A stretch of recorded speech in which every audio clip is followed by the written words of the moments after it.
What's good, you guys? In today's BeerBiceps home workout series video, we're talking about arms. It's an arm workout at home for both men and women. Dumbbells are fantastic, but even if you don't have dumbbells at home, that's alright because we're going to be using a heavy bag as resistance for our body. So let's get straight to it. As always, we'll cover the form of the exercises first and then move on to the actual exercise plan. So in today's video, we're going to cover parts of the entire arm. We're going to start at working your shoulder, move on to the bicep and the tricep, and then move on to forearm work. Now keep in mind, if you're a guy who's trying to work on aesthetics, the way your entire arm looks, the way you look in t-shirts, this is the workout plan for you. But even if you're a girl, this is the plan if you want to go for toned arms. Remember, as a girl, your body will react differently when it comes to weight training. I've always spoken about this. If you want to learn more about that concept, make sure you check out the women's playlist on BeerBiceps. And without wasting any further time, let's get straight to the form of the exercises. So firstly, let's talk about the most important exercise when it comes to working your shoulders. We're talking about the OHP or the overhead press. Form of the exercise, your feet need to be slightly more than shoulder width apart. Your lower back needs to be arched or tight throughout the movement. And finally, when it comes to lifting the dumbbells, you start at your shoulder and lift it all the way up with a full range of motion. Ideally, try keeping the line of the dumbbells the same as the line of your body. It should be parallel to the central line of your body or your spine. When you reach the end of the movement, try bobbing your head a little bit in front. Also, if you don't have dumbbells at home, you can load up a regular school bag with a few heavy books and perform the OHP using that. Just make sure that the weight of the entire bag is equally distributed in your two hands. Next, let's talk about the lateral raise movement that works the middle part of your deltoid. If you want shoulders like boulders, this is the movement for you. The OHP works the forward part, this works the sides. How do you do it? Once again, feet slightly wider than shoulder width apart. You bend your lower back slightly in front, but throughout the movement, keep your lower back tight. Also keep in mind, this is an isolation movement. That means you're only using one joint to perform this movement. In your entire body, there's only going to be one mobile joint, only one joint that moves. That will obviously be your shoulder joint. And as for the rest of your arm, you got to keep it stiff with a slight angle at the elbow. That's very crucial. Your entire arm has to have a constant angle only on the elbow. Your wrists have to be solid, your elbow has to be solid, your shoulder is the only part that moves. Grab a couple of dumbbells, bend slightly forward and try lifting your arm through your elbow. Imagine that you're a puppet with strings attached on your elbow and then perform this movement. So throughout the movement, your elbow is the part of your arm that moves up first. Another crucial tip is to keep your neck neutral. Don't push it in front, don't hold it behind. Just keep it in the same line as that of your spine. And moving on to doing it with a bag. The downside is that you'll only be able to work one arm at a time, but the rest of the protocols are the exact same. Also keep in mind, make sure you're using lighter weights when you're performing this movement. It's an isolation movement where you got to concentrate on the form and not that much on how much weight you're lifting. Now let's move on to talking about your triceps. Very crucial in terms of arm aesthetics, especially for you guys. Primarily because triceps make up 2/3 of your entire arm volume. So if you work your triceps, you'll end up having big, bulgy arms. Keep in mind, if you're a girl, once again, this will just help tone up your arm. You're not going to blow up into some kind of a Pillsbury doughboy. Coming back to the movements, let's talk about basic tricep dips. Grab a solid surface anywhere in your house. It can even be the side of your bed. Make sure you place your hands on that solid surface. And the only two precautions you've got to keep in mind is that firstly, your feet shouldn't be too far from the surface and they shouldn't be too near either. They should be at a comfortable distance. How do you know if it's a comfortable distance? You go according to your back. The entire length of your back should graze against the edge of the surface, and very importantly, your entire back should move in one line. You shouldn't be swinging forwards and backwards throughout the movement. That's how you do a basic tricep dip.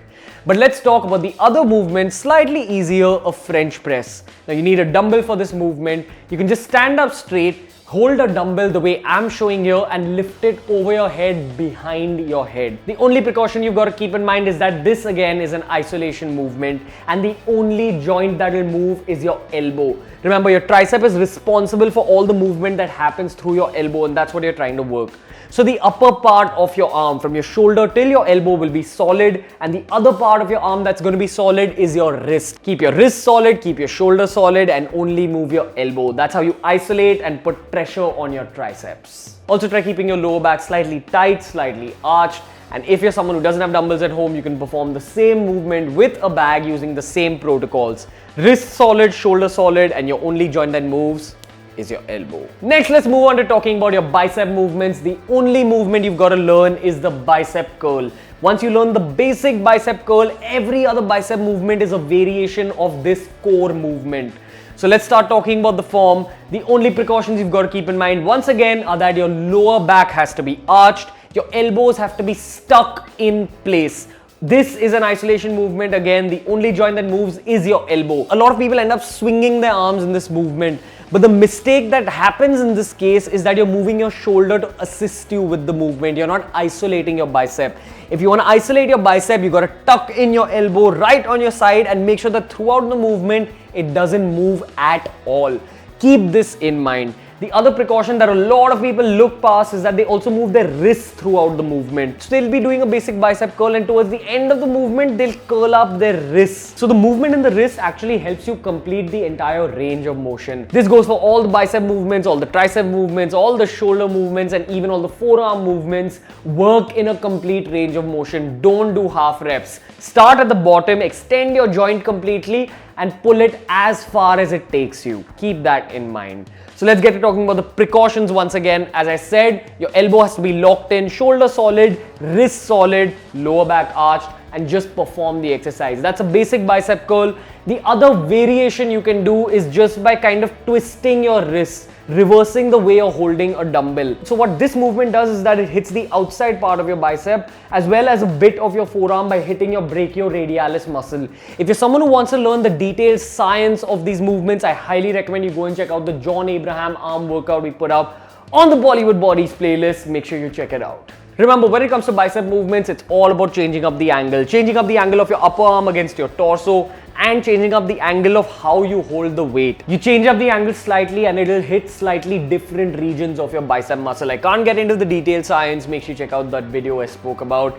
But let's talk about the people who don't have dumbbells at home. Once again, the same protocols, but the only downside is that you can only hit one arm at a time.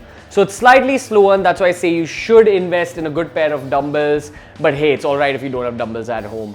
Now let's move on to the forearm workout. Once again, you've got to understand that your forearm is made up of two parts. The inner side or the flexor and the outer side, the extensor. When you do this motion, it works your flexor. When you do this motion, it works your extensor. So you want to work both sides. You're going to take a stool anywhere at home, or if you don't have a stool at home, take some kind of a surface where it'll just support your forearm and your wrist will be free to move. Maybe even the edge of your bed.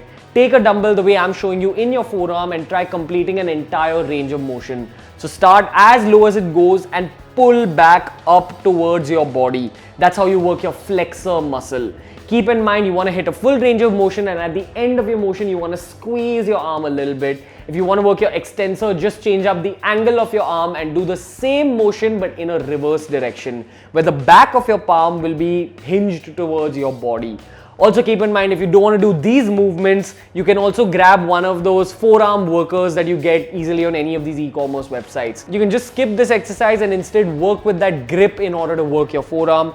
Once again, if you don't have dumbbells at home and you want to perform these exercises, just substitute the dumbbell with the handle of your heavy bag. Also keep in mind that throughout both movements, the entire length of your lower arm, that's your elbow to your wrist, should be supported on that hard surface, and only then can you perform it.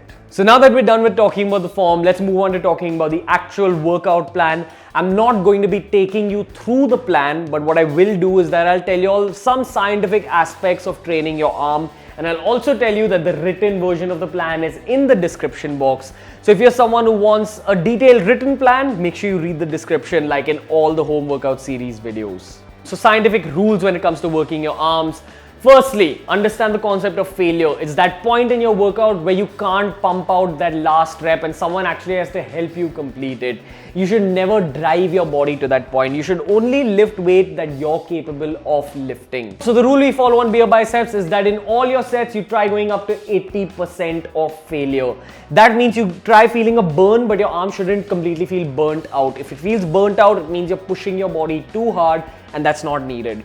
Secondly, you got to understand supersets. It's where you work agonist muscles and antagonist muscles together. Basically, it means that you pump out about 3 or 4 sets of one muscle, and then your next variation should be working the muscle that's exactly behind the muscle you've already worked. So say I do 3 sets of bicep curls, the next set should be 3 sets of the French press or a tricep variation. There's a reason we do this. Once again, I spoke about this in that Bollywood Bodies video, the John Abraham arm workout. Check it out if you want to learn more. Basically, the point of doing supersets is that it helps from an aesthetic perspective. It's really useful in building a little bit of size in your arms, getting your arms toned up. And finally, let's talk about how you should go about the actual workout plan. You'll start the plan by working your shoulders with an overhead press, move on to lateral raises. Then you'll start doing supersets of your arm. So you'll pump out one tricep variation, then you'll pump out a bicep variation, come back to triceps, and then go back to biceps. Finally, you can move on to your forearms, work both your flexor and your extensor. And also keep in mind, very importantly, if you're someone who doesn't want to take all these parts in one workout, you can actually split it up a little bit. The only reason I gave you guys this workout plan was to show you guys a blueprint of what an arm workout should look like. If you don't want to stick to this plan, create your own plan using these variations at home. That's what you got to remember with the BeerBiceps home workout series. It's all customizable according to your needs and your aesthetic wishes. Make sure you check out our playlist on all the home workouts possible. But if you want to know a little more science about weight training, especially if you're new to the world of weight training, I highly recommend you check out the Bollywood Bodies playlist. It's all this but in the gym form. So it's a lot more detailed, a lot more scientific, and if you're serious about weight training in the long term, that is your playlist to go to. This is Ranveer, we're on BeerBiceps, and from everyone on the team, we'll see you later.